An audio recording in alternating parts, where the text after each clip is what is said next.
Gita IAS, जहां सपनों को पंख मिलते हैं। आप हिंदी ऑडियो बुक सुन रहे हैं। एनसीईआरटी विज्ञान अध्याय 1 जीव जगत द लिविंग वर्ल्ड। सोचिए, आप एक खुली हवा वाले मैदान में खड़े हैं। आस पास पेड़, घास, छोटे बड़े कीड़े, दूर एक गाय चर रही है। ऊपर आसमान में पक्षी उड़ रहे हैं। मिट्टी के अंदर अनेक छोटे जीव छिपकर जी रहे हैं। अब धीरे धीरे दृश्य बदलता है। ठंडी पहाड़ियां, गर्म रेगिस्तान, गहरे सागर, उबलते हुए हॉट स्प्रिंग्स, बारिश से भीगे जंगल। हर जगह, हर कोना किसी न किसी रूप में जीवन से भरा हुआ है। यही है द लिविंग वर्ल्ड, जीवित दुनिया का आश्चर्यजनक रंग बिरंगा सफर।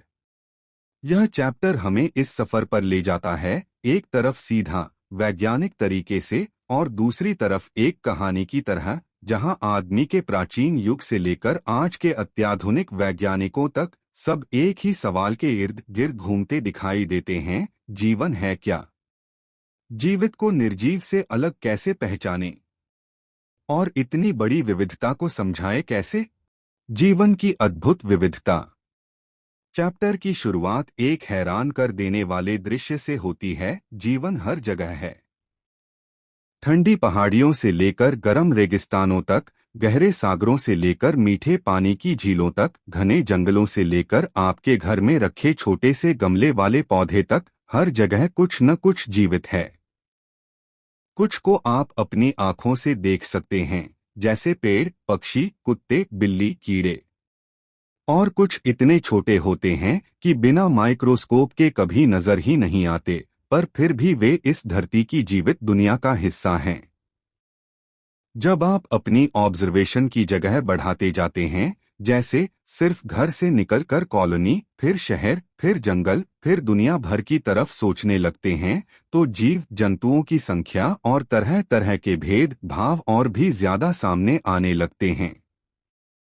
हर अलग प्रकार का पौधा, हर अलग प्रकार का जानवर एक स्पीशीज, प्रजाति का प्रतिनिधि होता है, यानी एक ऐसी जाति जिसके सब सदस्य आपस में बुनियादी रूप से एक जैसे होते हैं और आम तौर पर आपस में प्रजनन, रिप्रोडक्शन कर सकते हैं।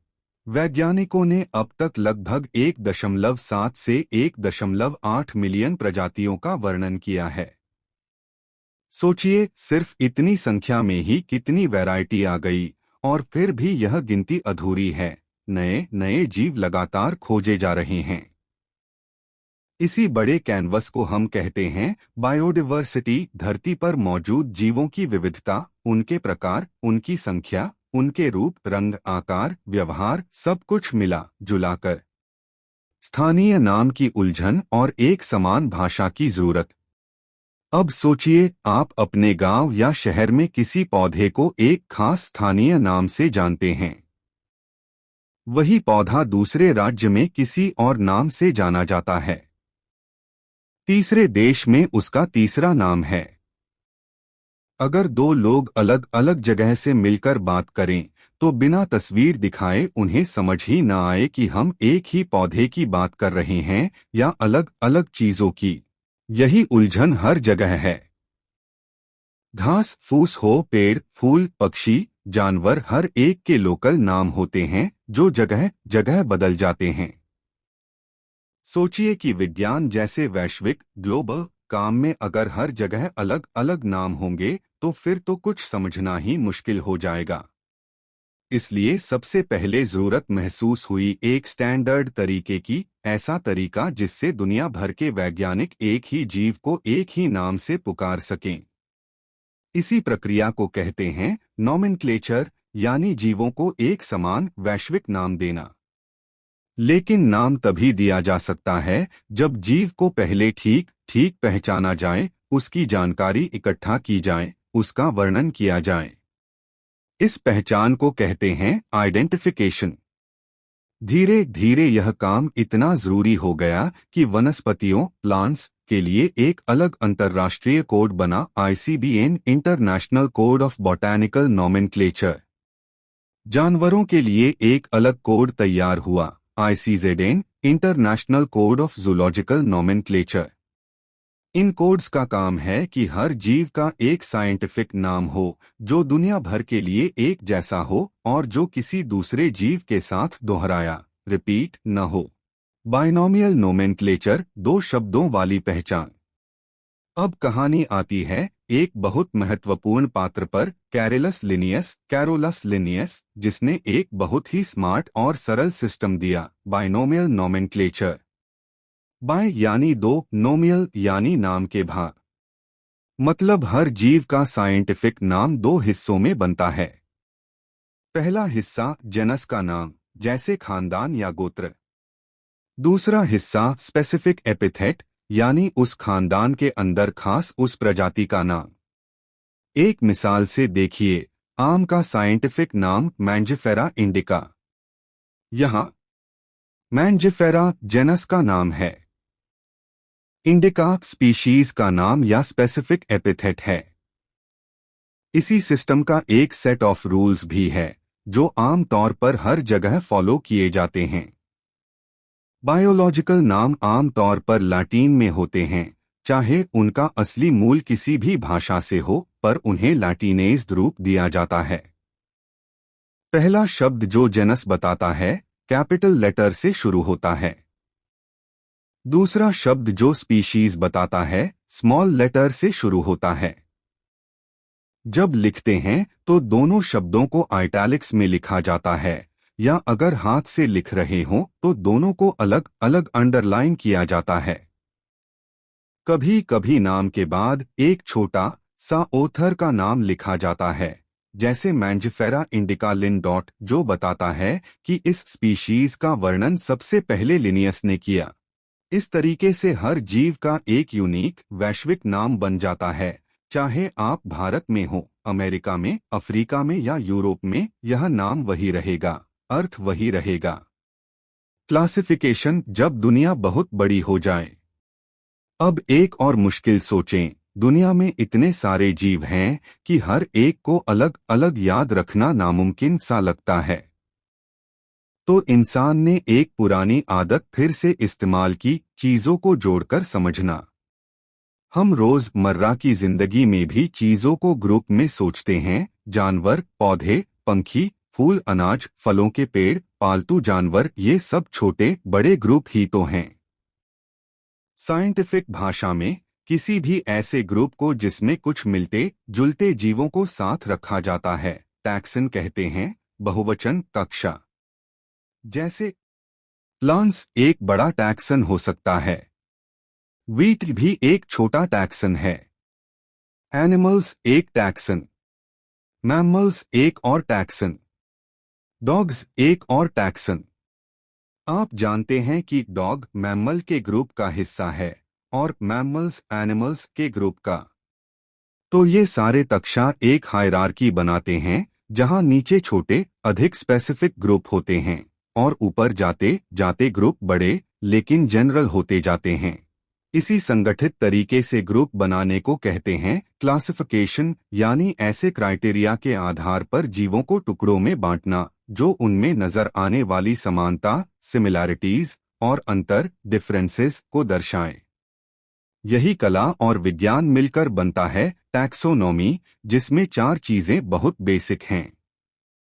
कैरेक्टराइजेशन, विशेषताओं का वर्णन, आइडेंटिफिकेशन, पहचान, क्लासिफिकेशन, वर्गीकरण, नॉमेनक्लेचर, नामकरण। आज के युग में टैक्सोनॉमी सिर्फ बाहरी रूप रंग से नहीं बल्कि बाहरी और अंदरूनी संरचना, मोर्फोलॉजी और एनाटॉमी, सेल की संरचना, डेवलपमेंट के तरीके, इकोलॉजिकल जानकारी, सबको मिलाकर एक आधुनिक तस्वीर बनाता है। सिस्टमैटिक्स, संबंधों की खोज। पर मानव का जिज्ञासु दिमाग सिर्फ इतने पर नहीं रुकता, सीढ़ियां और गहरी होती जाती हैं। सिर्फ इतना जानना काफी नहीं कि कौन सा पौधा किस फैमिली में है, कौन सा जानवर किस ऑर्डर में। सवाल बढ़कर यह हो जाता है, ये सारे एक दूसरे से कैसे जुड़े हुए हैं? किनसे ज्यादा करीब हैं, किनसे दूर? किसने किससे जन्म लिया, किसने किस रूप में बदलाव दिखाया? यहाँ आता है एक और शब्द सिस्टेमैटिक्स। सिस्टेमा का अर्थ है एक संगठित अरेंजमेंट। पहले सिस्टेमैटिक्स सिर्फ क्लासिफिकेशन तक सीमित था, लेकिन धीरे धीरे इसमें आइडेंटिफिकेशन, नॉमेनक्लेचर, क्लासिफिकेशन और एवोल्यूशनरी रिलेशनशिप्स सब शामिल हो गए। अब सिस्टेमैटिक्स का मतलब है जीवों को इस तरीके से रखना कि उनके बीच का रिश्ता, उनका विकास क्रम, एवोल्यूशन भी सामने आए। इस सोच ने हमें यह समझने में मदद की कि इस धरती पर जितने भी जीव कभी जी चुके हैं और जो आज जी रहे हैं, सब एक दूसरे से किसी न किसी रूप में जुड़े हुए हैं। यह बात इंसान को विनम्र बनाती है और इसी से बायोडायवर्सिटी की रक्षा के लिए नए नए आंदोलनों, सांस्कृतिक बदलावों और संरक्षण की सोच ने जन्म लिया।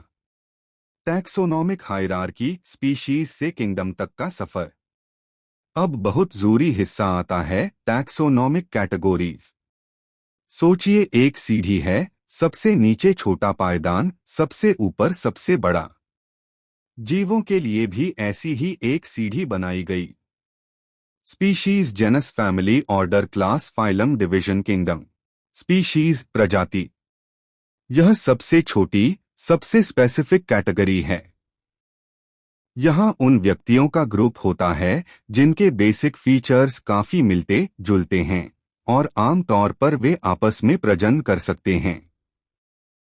जैसे मैंजिफेरा इंडिका, आम। सोलनम ट्यूबरोसम, आलू। पैंथरा लियो, शेर।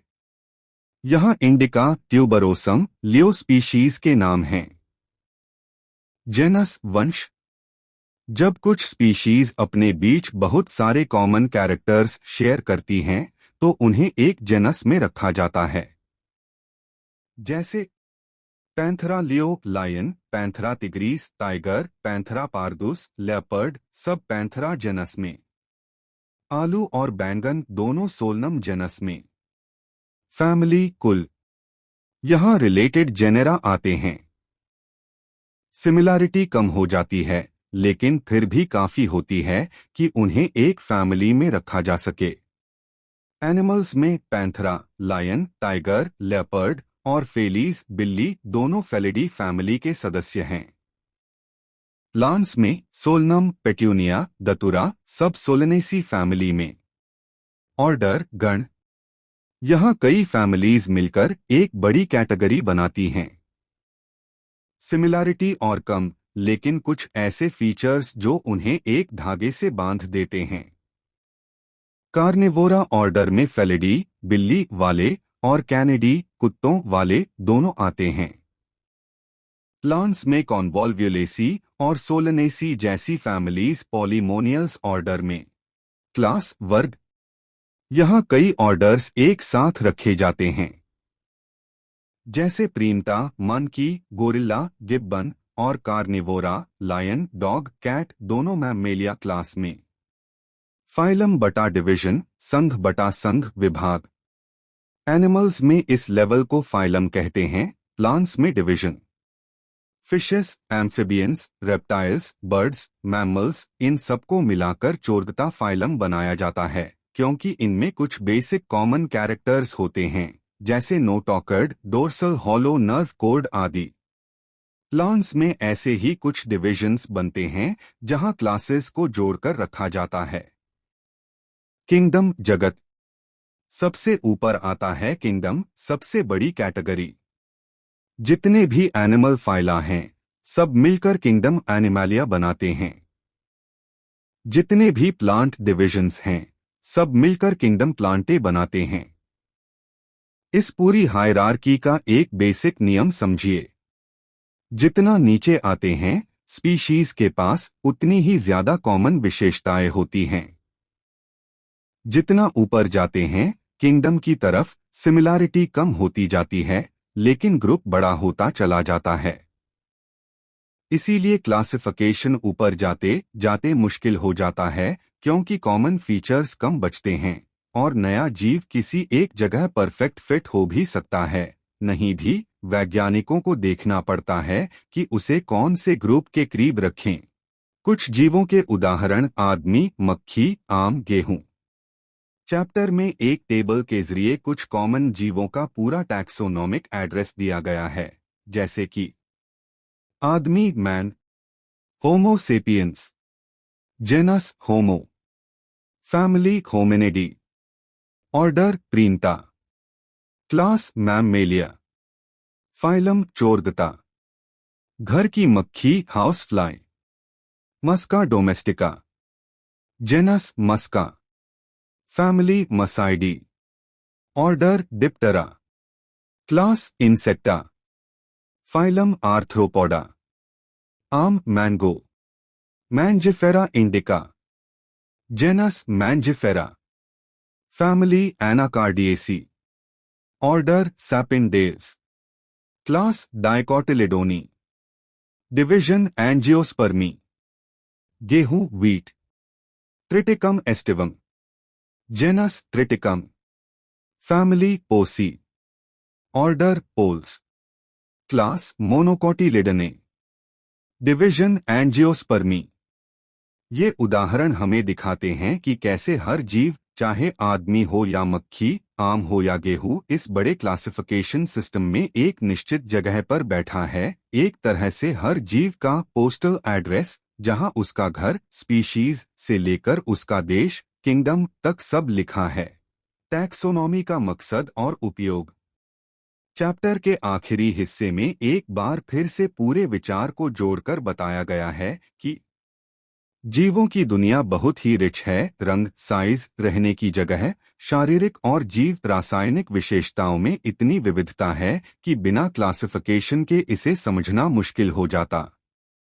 इसी विविधता को समझने के लिए व्यवस्थित तरीके से आइडेंटिफिकेशन, नॉमेनक्लेचर और क्लासिफिकेशन की जरूरत पड़ी, जो मिलकर टैक्सोनॉमी का मूल बन गए। यह काम सिर्फ किताबों में लिखने भर के लिए नहीं, बल्कि कृषि एग्रीकल्चर, वानिकी फॉरेस्ट्री, उद्योग इंडस्ट्री और हमारे बायो रिसोर्सेस को समझने, संभालने के लिए भी बहुत जरूरी है। इंटरनेशनली एक्सेप्टेड कोड्स के जरिए हम इस बात की गारंटी लेते हैं कि हर जीव का एक ठिकाना, एक सही और यूनिक साइंटिफिक नाम हो। चैप्टर यह भी जताता है कि क्लासिफिकेशन सिस्टम्स स्टैटिक नहीं होते। जैसे जैसे नए रिसर्च होते हैं, नए टूल्स आते हैं, जैसे DNA sequencing, molecular studies, ecological data, वैसे वैसे पहले के सिस्टम रिवाइज होते रहते हैं। इसलिए आज जो क्लासिफिकेशन है, कल शायद उसमें कुछ बदलाव हो, क्योंकि साइंस खुद एक जीवित प्रक्रिया है। सवाल पूछती है, जवाब ढूंढती है, फिर नए सवाल जन्म लेते हैं। अंत में जीवन की दुनिया एक कहानी की तरह। इस तरह यह पहला चैप्टर हमें एक ऐसी दुनिया में ले जाता है जहां हर जीव, छोटा हो या बड़ा, नजर आता हो या आंख से छुपा हो, एक कहानी का किरदार है।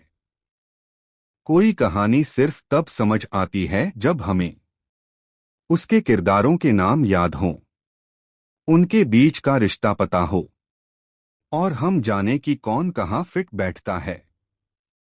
लिविंग वर्ल्ड का यह अध्याय हमें सिखाता है कि विज्ञान ने हर जीव को एक पहचान दी, साइंटिफिक नाम के रूप में, एक घर दिया, टैक्सोनॉमिक कैटेगरी के रूप में, और एक लंबे परिवार वंश की कहानी दी, सिस्टेमैटिक्स और एवोल्यूशन के रूप में।